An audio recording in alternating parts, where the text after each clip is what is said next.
10 बोसोर सिगांनो जोनोम होजेननाय औवानि आगजु सेरजाखौ जनायनि दिपुराम बर' बिथाङा गोदानै जोनोम जादों होननानै गोसारनायनि सायाव दुखु फोरमायदों। खोथाया जाहैबाय बे औवानि सेरजाखौ सिगां बानायग्रोखादों। गासैबो मिथिगौ, अल आसामनि गासैबो बर'आल' मिथिया, मिडियाआव अलरेडि गोबां मिडियाआवबो नेसनेल लेभेल बा मिडियाफ्राव ओंखारखाबाय इयो। बेनि उनाव जोंहा सासे सुबुङा जोंनि बिखेक नाम मान गोनां सुबुं, बिथाङा गाव बानायग्रोदों होनना बुंनाया आयौ आं दुखु मोनदों जेनेबा। नंगौ, माखासे सान सिगां खौरां बिजोंनि गेजेरजों औवानि सेरजाखौ गिबि दिहुननानै गादां मुंजों मिथिहोनायनि सायाव दिनै दुलाराय बर' हारिमु आफादनि सेरजा दामनाय फोरोंगिरि आरो गिबि औवानि सेरजाखौ दिहुनजेननाय दिपुराम बर' बिथाङा खेंफोरथि होदों आरो गोसोआव दुखु मोननाय फोरमायदों। दा बेवहाय बेयावनो आंनि गोबां हारिमु सिबियारि आंनि लोगोफोराबो फोरमायदों आरो दिपु आदायासो, दिपु सारासो बानायग्रोदों, बोरै जोंहा सारालाय बिदि गाव बानायग्रोखो होननानै बुंना लादों। मख'नो गोनांदि दिपुराम बर' बिथाङा फोरमायनाय बादिब्ला गावनो औवानि सेरजा आगजुखौ 10 बोसोर सिगांनो बानायनानै दामजेनदोंमोन आरो बिनि मुंखौ औवाजों बानायनायखाय सेरजास्रोन मुंबो दोननाय जादोंमोन आरो गिबि बानायजेननायनिफ्रायनो गोबां हारिमुनि हाबाफारियाव दामनानै दिन्थिबोदोंमोन, जेरै दैजिं फेस्टिभेल, बर' साहित्य सभा, बर' हारिमु आफाद आरो गोबां हाबाफारिफोराव दामनानै गोसार होनायबो जादोंमोन होननानै खौरांनि गेजेरजों फोरमायदों। थारैनो दिनैनि समावबो बर' हारिमुनि दामजुफोरखौ बानायनायाव मुखुब जानानै दं बिथां दिपुराम बर'आ आरो गावनि रोंगौथिखौ गुबुननोबो फोरोंलांनो दिन्थिनाय नुनो मोनदों। खोथायाथ' आं बुंनांगोन, दा बे बिथिङाव जोंहा दुलाराय बर' हारिमु आफादनि साफ्रोम गोख्रों मावथि एक्सपार्टफोरानो, हारिमु सिबियारि, दामनो गोरों, मोसानो गोरों देंखोगिरि बिथांमोनानो मिथिगौ बे दिपु सारा बा दिपु आदैया, दिपु फंबाया बानायनाय होननानै आसुर जादों गासैबो। बेनि उनाव नाम दोननायाव एसे खिलिम जादों। जोंहा दुलाराय बर' हारिमु आफादनि आफादगिरिया बुंदोंमोन, जेनेबा बेनि नामखौ दा मा दोनगोन जों उनाव सानसिगोन होनना बुंदों आरो। बे दिपु सेरजाबो जानो हागौ बा मा जागोन, खिन्थु आं बुंखादों बेखौ औवानि सेरजा आरो सेरजा बायदि गाबनाय सेरजास्रोम होननानै आं बुंदों आरो। दा खोथाया जाहैबाय बे औवानि सेरजाखौ सिगां बानायग्रोखादों। गासैबो मिथिगौ, अल आसामनि गासैबो बर'आल' मिथिया, मिडियाआव अलरेडि गोबां मिडियाआवबो नेसनेल लेभेल बा मिडियाफ्राव ओंखारखाबाय इयो। बेनि उनाव जोंहा सासे सुबुङा जोंनि बिखेक नाम मान गोनां सुबुं, बिथाङा गाव बानायग्रोदों होनना बुंनाया आयौ आं दुखु मोनदों जेनेबा। दा बेयावनो आंनि गोबां हारिमु सिबियारि आंनि लोगोफोराबो दुखु फोरमायदों आरो दिपु आदायासो, दिपु सारासो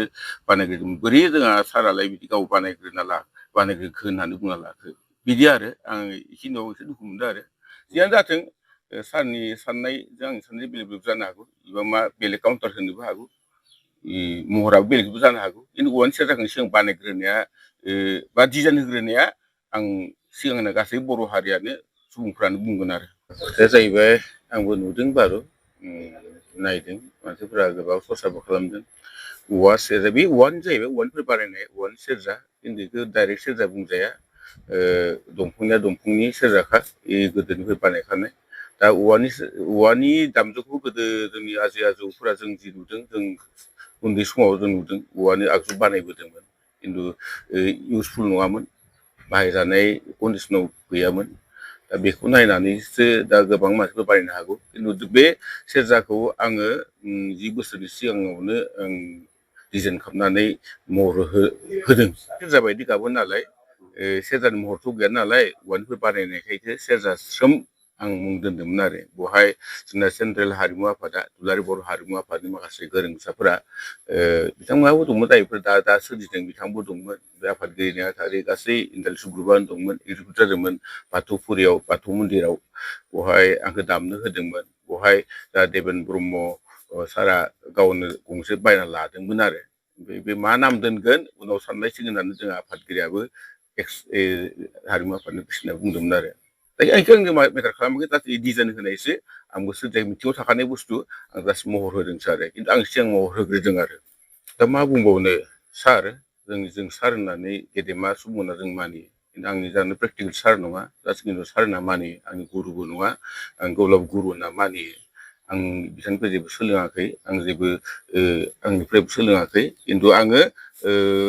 आंना गुबुन गुरुबो गैया, आं हारसिंनो ब्लाइन्ड सोलोंबोनाय बुस्थु आरो सरसा खालामनानै बे बुस्थु आं बानायदोंमोन आरो। इनिखौ आं बानायदों होनना आं बुंना लाया दा मिथिङाव थाखानाय बुस्थु जास्ट आं डिजाइन महरल' होदों आरो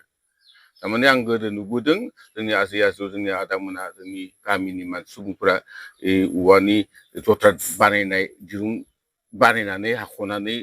दामनाय नुबोदोंमोन आरो इउसफुल नङामोन आरो जेनेबा देंखो थिखांनो हायामोन दामनो हायामोन दा बेखौ लानानै आं थारमाने हमना ला जों फक मिउजिकआव आं फ्राय अल इण्डिया गोबां जायगायाव गिदिंना नुनो मोनदों बहाय आं सेरजा दामनायाव आंखौ गोबां रिसार्च खालामदोंमोन बहाय अब्लाथाय आं थारमाने आंहाथ' प्रफेसनेल आं लाइफ लादों नालाय मिउजिकजों हिसाबै होमबाथाय आं बिसोर दामफानोबा आं मा बुस्थु बानायनांगोन साननानै आं बे औवानि बुस्थुखौ बानायदों सिन्था खालामनानै बानायदोंमोन आरो बे 10 बोसोरनि सिगाङावनो सिन्था खालामनायमोन आरो जेनेबा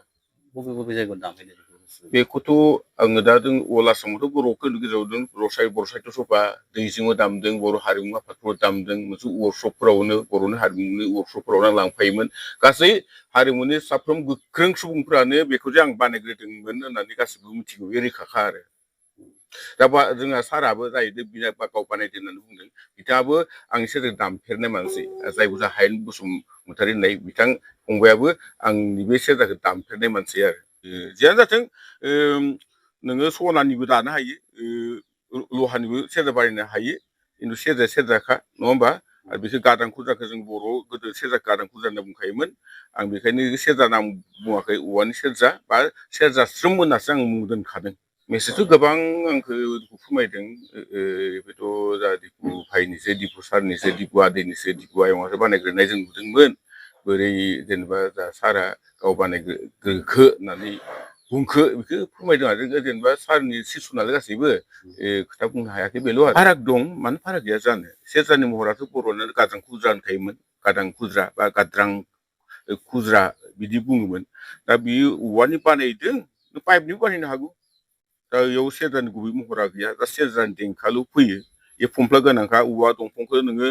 सेरजा महर होनानै खुलिनानै गोनां जायो दा औवानिखौ खुलिनो गोनां जाया जास्ट बे बारा दामनायनि सुबिदानि थाखाय बिगुर होनो थाखाय बेखौल' खुलिनांगौ जायो बेल' आरो बे सेरजानि महरा थाया बे औवानि सेरजा आरो बा सेरजा स्रोम आं मुं दोनदों आरो गादां दोननाय मा गादाङाथ' गोदो आजै आजौआनो बुंबोखानायखा दोनबोखानायखा आं जोनोम जायैनि सिगां सोरबा नों बहाय आइ आफा आबै आबौ जोनोम जायैनि सिगांनिफ्रायनो गोदोनि सुबुंफ्रानो जायफोर दामजेनदों बाहायबोदों बिथांमोनानो गादां खुद्रा होननानै बुंबोगोन गादां खुद्रा मानिफ्राय फैदों जों मिथिया सोरबा गादां खुद्रा होननाय सुबुङा बानायनोबो हागौ बा दामनोबो हागौ बा खुजब जबखाय गादां खुद्राबो बुंनो हागौ बिदि